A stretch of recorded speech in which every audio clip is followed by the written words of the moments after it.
Olá, comunidade selvagem. Esse é mais um vídeo do canal Livros e Bichos. Meu nome é Walter e hoje nós vamos apresentar mais uma obra clássica do finalzinho da década de 70 e início da década de 80. Animais em Perigo, editado pela editora Abril. Eu não sei se esse livro aqui foi um encarte, um volume especial da coleção Os Bichos, ou seja, encartes dentro dos fascículos que no total geravam um volume extra, ou se isso daqui foi uma publicação independente. Mas vocês vão perceber que é uma obra que segue muito a linha do Os Bichos. É uma obra toda artística, ou seja, toda desenhada e pintada à mão. É uma obra belíssima por isso, porque é um esforço artístico tremendo, como vocês vão ver. E desde aquela época, né, desde a década de 70 e 80, saíram diversas publicações sobre essa questão da ameaça à natureza, a fauna e a flora. Bem, o que eu vi aqui dessa obra é que o cenário não tem evoluído muito ao longo das décadas. Muitas espécies eram ameaçadas pelas modificações drásticas no meio ambiente, pela caça ilegal e pela caça esportiva. Sim, muitas pessoas com situação financeira boa saem pelo mundo matando os animais aí por esporte. E isso era bem mais assim destacado na década de 70. Hoje já não é tão falado assim, mas acredito que ainda ocorra. É um livro que está fora de catálogo há muito tempo. Vale a pena procurar em sebos. É um livro relativamente fácil de ser encontrado.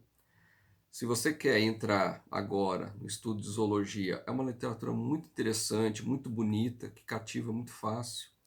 Se você tem crianças em casa, pode ter certeza que elas vão ficar encantadas com as pinturas que tem nesse livro. Vamos dar mais uma espiadinha selvagem nessa obra, mas antes disso, gostaria de agradecer a todos que estão inscritos no canal. Se você está aqui pela primeira vez, considere se inscrever.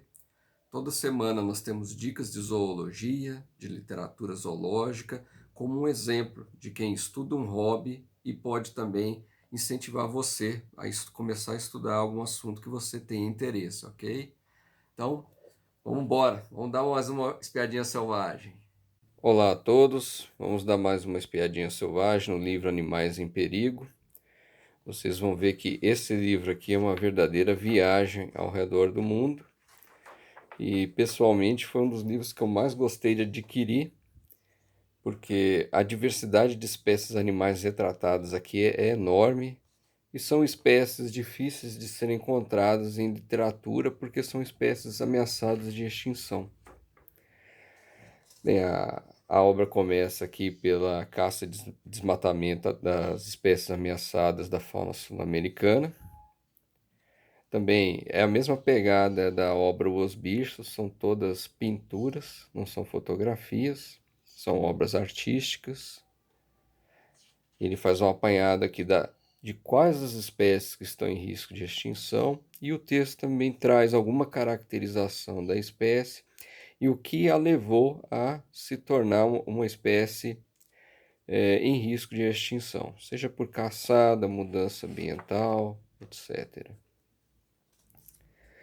Espécies da Amazônia, da região amazônica, salvo essa daqui que é uma representação do mico-leão dourado. Na verdade, ele é encontrado na Mata Atlântica. Era relativamente comum você encontrar algumas incoerências assim, sobre regiões. Um capítulo falando sobre floresta amazônica, retratando espécies da Mata Atlântica. Ou um capítulo falando sobre um campo africano, retratando ali no meio alguma espécie que na verdade não é do campo, né? Isso acontecia muito ali na década de 70 e 80. Mas isso não tira o mérito da obra, ela é muito bonita, muito bem retratada. E é impressionante a gente ver a quantidade de animais que são enumerados aqui, que desde a década de 70 estão em risco de extinção. E a situação não melhorou muito. Se vocês quiserem obter mais informações sobre espécies ameaçadas, entrem no site da WWF ou da UICN, que tem uma relação das espécies ao redor do mundo que estão ameaçadas e dos programas em defesa da natureza que estão sendo implementados. Aqui é uma representação legal, né, do bisão norte-americano. Essa espécie começou a entrar num declínio muito forte com a construção da estrada de ferro transcontinental norte-americana. Uma das atrações para os passageiros na época era a chance de abater os bisões durante a viagem. E isso impactou, inclusive, não só a questão, né, da eliminação da espécie no meio-oeste americano, como trouxe um impacto tremendo sobre as culturas indígenas dessa região, que eram muito pautadas ali na cultura do bisão, né, que os norte-americanos costumam chamar de búfalo. Aqui a gente tem a representação do pica-pau de bico de marfim, foi decretado extinto no ano passado, era uma espécie criticamente ameaçada, mas já se passaram algumas décadas sem que ele fosse visto na natureza, com segurança, então ele foi declarado extinto. Aqui a representação do periquito da Carolina, era a única espécie autóctone norte-americana, ela também está extinta.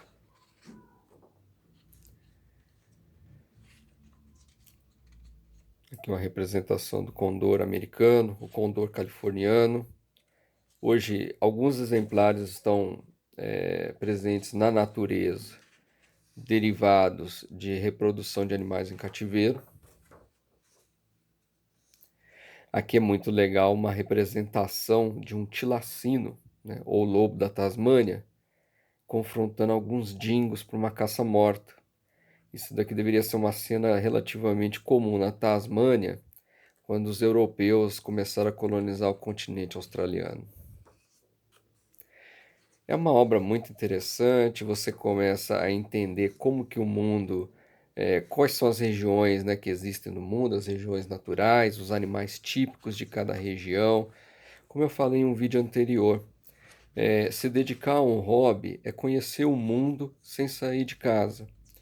A zoologia me proporcionou isso, conhecimento das paisagens, dos animais, um pouquinho também da história, porque a situação de alguns animais está diretamente ligada à história daquele país. E lógico, né, também veio estudar um hobby, nos proporciona diversas outras vantagens. Por exemplo, quem gosta de ler, com certeza vai se expressar melhor no dia a dia, vai ter um arcabouço de ideias muito melhor, vai conseguir estruturar o seu pensamento com mais clareza e transmitir o que ela sente ou o que ela pretende imprimir nas outras pessoas, escreve melhor de uma forma geral. Então, o hábito de leitura traz diversas vantagens para aquele que os pratica. Aqui é muito legal uma representação da ilha de Madagascar, com alguns lêmures. Na década de 70 e 80, muitas espécies eram consideradas como subespécies. Depois, posteriormente, com melhoria dos estudos genéticos, muitas espécies foram descritas formalmente e separadas, não são mais tratadas como subespécies. Aqui tem uma representação de um dodô, uma ave extinta das Ilhas Maurício, também conhecidas como aldabra. Em geral, as ilhas são muito suscetíveis à influência humana, devido à sua pouca espaço territorial, e isso faz com que as espécies ali sejam muito bem adaptadas. Geralmente as ilhas, por não serem extensas, elas têm nichos muito específicos, ou seja, isso com o tempo faz com que os animais se adaptem a nichos bem específicos e com extensão territorial muito delimitada. Então, qualquer interferência humana em uma ilha pode fazer com que os animais entrem em um processo de extinção muito rápido. Muitos animais também foram introduzidos nas ilhas e geraram verdadeiros hecatombes em algumas delas. Os europeus tinham muito o hábito de transferir cabras, carneiros, gado doméstico, galinha, cachorro, gato para as ilhas, e esses animais começavam a alterar o ambiente. E as espécies que estavam adaptadas àquela região geralmente não se adaptavam às mudanças, né, advindas dos invasores e entravam no processo de extinção. Aqui tem um panorama da floresta, né, do bosque europeu, muito bacana.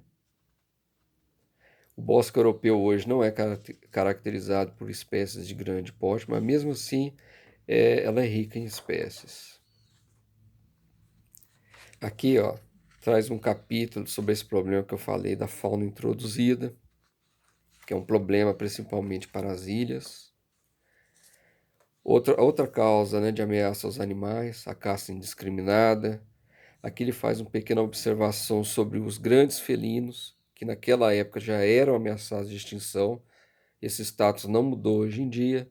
E uma das grandes ameaças aos grandes felinos é a indústria da moda, ou seja, a confecção de vestuário com a pele dos grandes felinos malhados. A África foi, vamos dizer assim, um dos principais alvos aí da caça esportiva e da caça ilegal. Fala um pouquinho aqui sobre o mercado de animais. Exemplos aqui de animais em risco crítico de extinção. Aqui faz uma observação, né, do impacto do progresso sobre a natureza. Esse capítulo aqui é muito interessante, traz um rol de espécies animais que foram extintas recentemente, né, não vão ser mais vistas na natureza, com destaque aqui para o leão europeu. Sim, o leão já habitou o continente europeu, e devido à caça indiscriminada, ele não existe mais naquele continente. Aqui o antílope azul, que era um antílope africano, um parente das palancas. A coloração dele era meio azulada, né, cinza azulada. Uma espécie soberba também que foi extinta. Essa espécie aqui é muito comum nos tratados de zoologia, é o quagga, um habitante da África do Sul. Era uma zebra que tinha listas até a metade do corpo. Restaram pouquíssimos exemplares em museus. Aqui fala sobre a importância dos parques e reservas para assegurar a sobrevivência das espécies. A América do Norte ela se destacou no movimento de conservação das espécies. O Parque de Yellowstone foi o primeiro a ser fundado no mundo com esse intuito, né, de preservar o meio ambiente. E o Parque de Yellowstone também foi o parque que recebeu os últimos exemplares do búfalo americano, né, do bisão americano, que foram capturados de outras regiões, concentrados nesse parque, e com o tempo, né, a manada que se formou, ela foi se reproduzindo, e esses animais eles foram remanejados para outras regiões da América do Norte. Aqui tem um exemplo do bisão europeu, também foi uma espécie que foi extinta na natureza. Alguns exemplares que estavam presentes em alguns zoológicos do mundo foram transferidos para uma floresta na Europa, na região de Bialoeja, e dessa pequena manada de sobreviventes é que nós temos hoje essa espécie, e alguns desses exemplares ou foram remanejados para outros locais da Europa, ou foram remanejados para zoológicos, para programas de reprodução em cativeiro.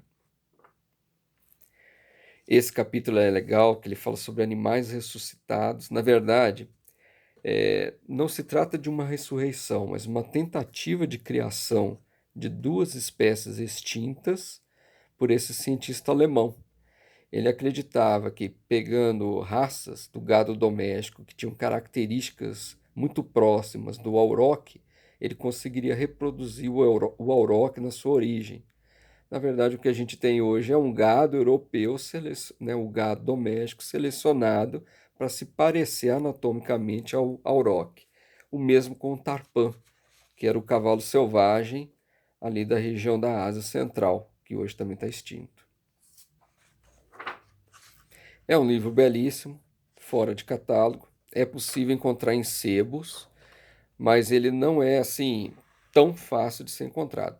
Vou deixar a descrição, né, bibliográfica da obra na descrição do texto, para se alguém tiver interesse, procurar aí na internet, ok? Espero que tenham gostado e até o próximo vídeo.